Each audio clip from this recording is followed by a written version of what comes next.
Përshëndetje të nderuar zonja dhe zotrinj, ja ku po takohemi ditën e sotme sërish së bashku në kanalin ton dedikuar historive për të ndarë historinë e radhës. Me besimin e plot, dua ta falenderoj, ka ndarë me mua historinë Melisa, një grua e cila nuk e ka besuar që motra e saj do t'ja bënte varin. Unë jam Melisa, 40 vjeçe, me origjinë nga qyteti i bukur i Vlorës. Por prej më shumë se 10 vitesh, jetoj dhe punoj në Itali, ku kam ndërtuar një jetë të thjeshtë, por tepër të ndershme. Nuk e kam pasur asnjëherë jetën të lehtë, por gjithmonë e kam përballuar me forcën e një gruaje që nuk dorëzohet lehtë. E kam shkruar këtë letër me lot në sy, jo për të qarë hallin tim, por për të ndarë me ju një histori dhimbje dhe tradhtie që më la shenja të përjetshme në shpirt. Isha e martuar prej 5 vitesh dhe isha nën e 2 fëmijëve të mrekullueshëm, një vajzë dhe një djalë. Jetonim në një apartament të vogël, por shtëpia jonë ishte plot jetë. Unë punoja në një furrë buke me 3 turne. Her natën e her ditën, vetëm që t'i siguroja fëmijëve një jetë të mirë. Buri im, ndonse nuk kishte punë të përhershme, qëndronte në shtëpi dhe shpesh më ndihmonte me fëmijët, ose kështu mendoja. Jeta më ndryshoi një natë kur motra ime e vogël, Silvana, erdhi e qartë te porta jonë. Ishte e ndarë prej 3 vitesh, pas një martese të dështuar që babi ynë kur nuk ja fali. Ai ishte kundër divorcit dhe refuzonte ta pranonte më në shtëpi. E kishte nxjerrë nga dera dhe nuk donte as të dëgjonte më për të. Unë nuk mund ta shihja motrën në rrugë. Pavarësisht gjithçkaje, ajo ishte gjaku im, ishte motra ime. Ishte ajo që e kisha përkëdhelur kur ishim të vogla, me të cilën ndaja bukën dhe dhimbjet që kur ishim fëmijë. Me burin tim folëm dhe vendosëm që ta merrnim në shtëpi. Të jetonte me ne, derisa të gjente një rrugë për të ecur përpara. E sistemova në një dhomë të vogël të fëmijëve dhe i thash se kjo është shtëpia jote për aq kohë sa ty të duhet. Ditët kalonin dhe ajo filloi të bëhej pjesë e pandashme e familjes sonë. Silvana kujdesej për fëmijët, pastronte shtëpinë dhe më priste me ushqim të gatuar kur unë kthehesha e lodhur nga puna. E falenderova nga zemra për gjithçka që ajo bënte. Nuk e dija se po rrisja gjarë prin në gji. Kjo është shumë e rëndë. Nuk e dija se po rrisja gjarë prin në gji. Një ditë ndodhi ajo që nuk do të harohej sa të jem e gjallë. Ishte një mëngjes i zakonshëm. Kisha punuar në turnin e natës dhe po mbaroja më herët. Pronari më tha: "Shko Melisa, sot je e lodhur mjaft." Unë ndjeva mirë. Dola nga dera e furrës me ëmbëlsira në duar për fëmijët.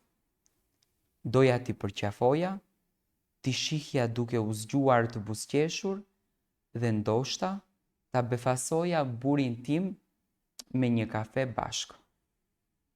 Kur hapa derën e shtëpisë, gjithçka më dukej e qetë. Shumë qetë. Asnjë zë, asnjë zhurmë nga fëmijët, por papritur dëgjova disa zëra. Të mbytur, të njohur, zëra marrëdhënie intime që nuk duhej të ishin aty.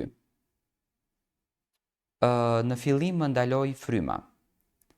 Zemra më rihte fort. Madje mendja më tha, jo, s'ka mundësi.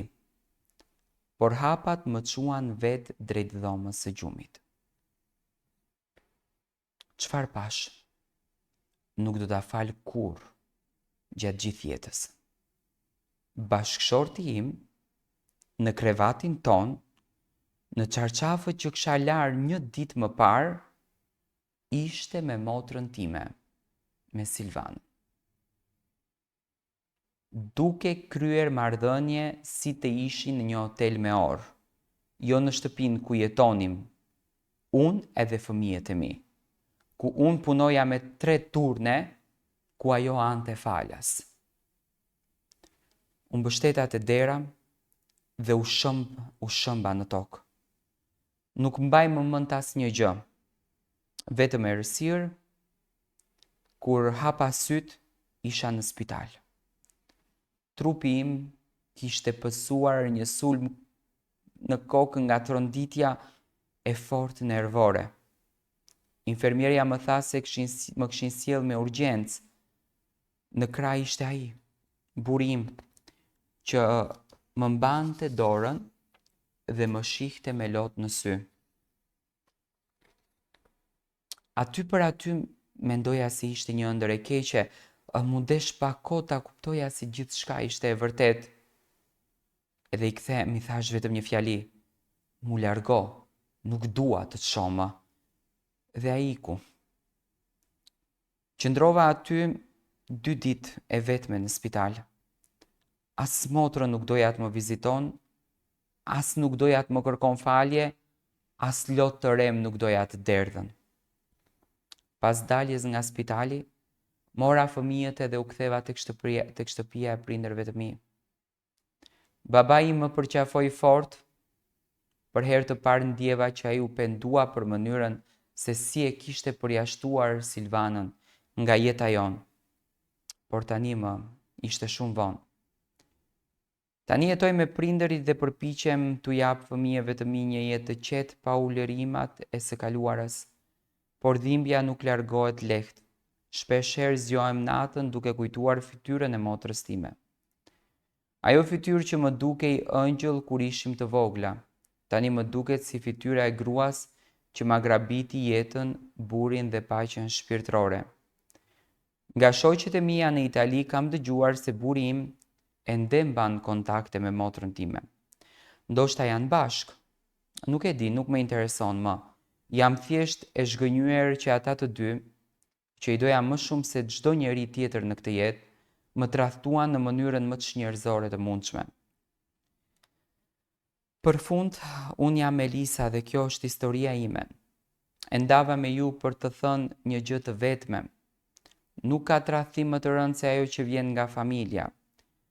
Plagë që la motra është më e thellë se ajo që të lë një i huaj. Por edhe për të thënë, jam ende gjallë, jam ende nën, dhe për fëmijët e mi do të ngrihem sërish. Zoti është i madh dhe unë nuk do të dorëzohem, sepse jam grua dhe gratë nuk thyen, edhe kur jeta i copton. Me respekt e lot në sy, Melisa nga Vlora jetoj në Itali.